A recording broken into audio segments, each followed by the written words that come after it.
Hi guys! Welcome to Jekotech TV! Smile ka muna dyan! Okay guys, let's go! And guys, yung kanilang registration form, simpleng-simple. Nalagay lang tayo ng cellphone number, tapos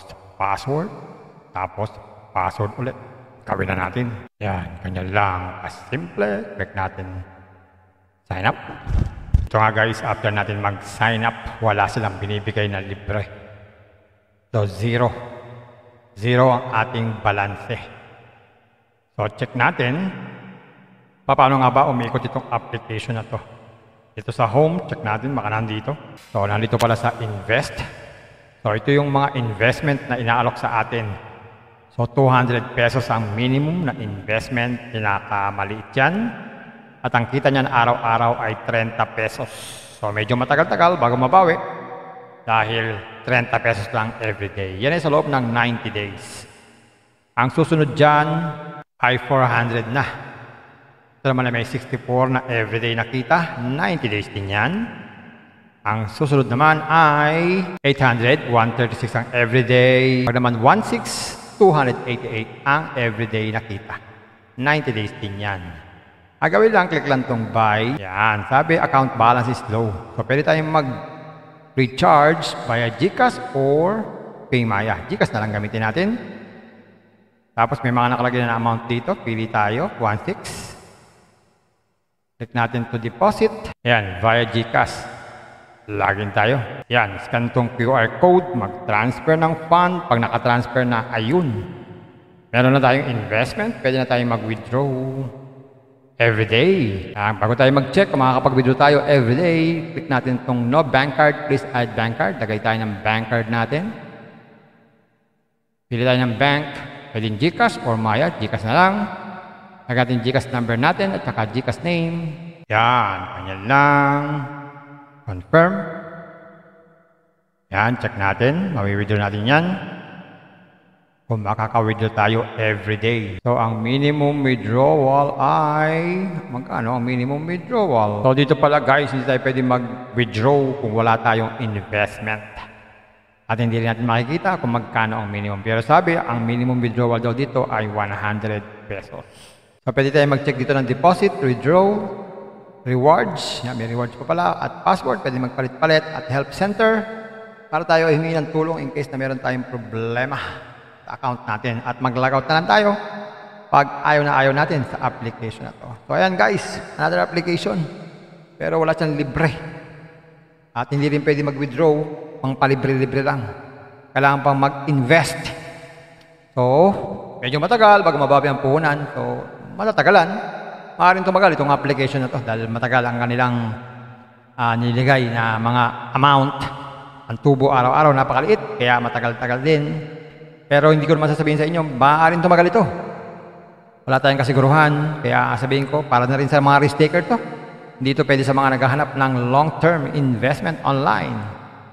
Dahil wala tayong kasiguruhan kung ito ay sandali lamang o tatagal. At sa mga risk taker, ingat din bago mag-invest. Pampaalala, ang ganitong mga application, minsan tumatagal, pero minsan sandaling-sandali lamang. Kagaya itong application na to, ang hula ko dito, tatagal ito mga 4 to 5 days. Pag sumobra dyan, swerte na tayo. Kaya maging mag-ingat sa ating pag-i-invest. At kung wala kayong pag-invest,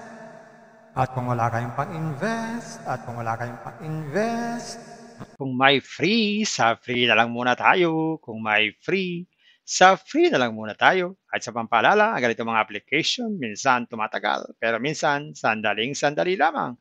Kaya maging maingat sa ating pag-invest. Paring paalala, sabi po sa 1 Timothy chapter 6 verse 10, for the love of money is a root of all kinds of evils, is true this craving that some have wandered away from the faith and pierced themselves with many pangs. Totoo po ito.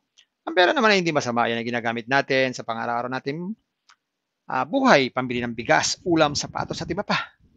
Pero ang babala dito ay yung pag-ibig sa pera. Pag tayo po umibig na sa pera, maaari tayong makagawa ng sari-saring kasamaan.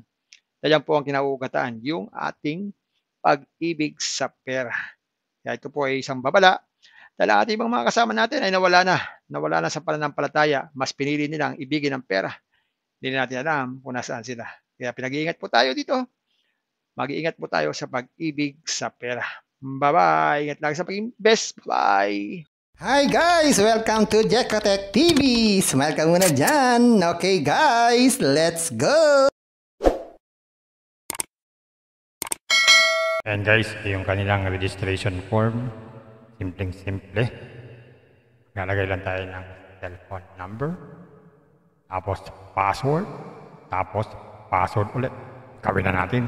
Yan, kanya lang. Simple. Click natin sign up. Ito nga guys, after natin mag-sign up, wala silang binibigay na libre. So, zero. Zero ang ating balanse. So, check natin. Paano nga ba umikot itong application na to? Ito sa home, check natin, baka nandito. So, nandito pala sa invest. So, ito yung mga investment na inaalok sa atin. So, 200 pesos ang minimum na investment, pinakamaliit yan. At ang kita niyan araw-araw ay 30 pesos. So, medyo matagal-tagal bago mabawi. Dahil 30 pesos lang everyday. Yan ay sa loob ng 90 days. Ang susunod dyan ay 400 na. Ito naman ay may 64 na everyday na kita. 90 days din yan. Ang susunod naman ay 800, 136 ang everyday. Pag naman 16, 288 ang everyday na kita. 90 days din yan. Agawin lang, click lang tong buy. Yan, sabi account balance is low. So, pwede tayong mag-recharge via GCash or PayMaya. GCash na lang gamitin natin. Tapos may mga nakalagay na amount dito. Pili tayo, 16. Click natin to deposit. Yan, via GCash. Login tayo. Yan, scan tong QR code. Mag-transfer ng fund. Pag nakatransfer na, ayun. Meron na tayong investment. Pwede na tayong mag-withdraw. Everyday. Bago tayo mag-check kung makakapag-withdraw tayo everyday, click natin itong no bank card, please add bank card. Lagay tayo ng bank card natin. Pili tayo ng bank. Pwedeng GCash or Maya. GCash na lang. Lagay natin GCash number natin at saka GCash name. Yan. Ganyan lang. Confirm. Yan. Check natin. Mawi-withdraw natin yan. Kung makaka-withdraw tayo everyday. So, ang minimum withdrawal ay... Magkano ang minimum withdrawal? So, dito pala guys, hindi tayo pwede mag-withdraw kung wala tayong investment. At hindi rin natin makikita kung magkano ang minimum. Pero sabi, ang minimum withdrawal daw dito ay 100 pesos.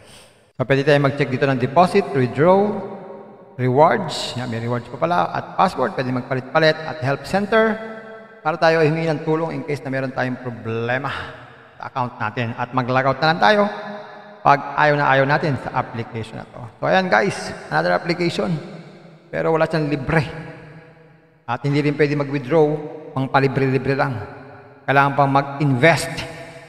So medyo matagal bago mabawi ang puhunan, so matatagalan, maaaring tumagal itong application na to dahil matagal ang kanilang niligay na mga amount. Ang tubo araw-araw napakaliit kaya matagal-tagal din. Pero hindi ko naman sasabihin sa inyo, maaaring tumagal ito. Wala tayong kasiguruhan, kaya sabihin ko, para na rin sa mga risk taker to. Hindi ito pwede sa mga naghahanap ng long-term investment online. Dahil wala tayong kasiguruhan kung ito ay sandali lamang o tatagal. At sa mga risk taker, ingat din bago mag-invest. Pampaalala, ang ganitong mga application, minsan tumatagal, pero minsan sandaling-sandali lamang. Kagaya itong application na to, ang hula ko dito, tatagal ito mga 4 to 5 days. Pag sumobra dyan, swerte na tayo. Kaya maging mag-ingat sa ating pag-i-invest. At kung wala kayong pag-invest,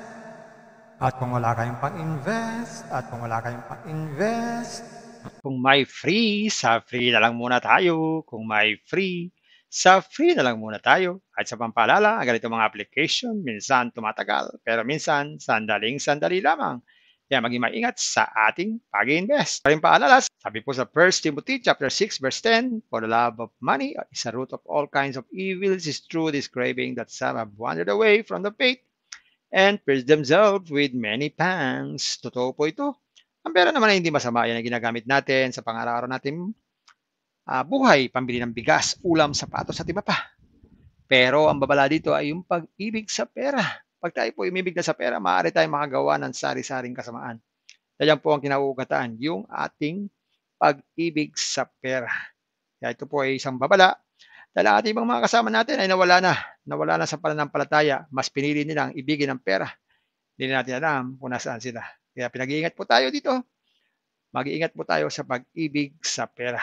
Bye-bye! Ingat lang sa pag-invest. Bye! Hi guys! Welcome to Jekotech TV! Smile ka muna dyan! Okay guys, let's go!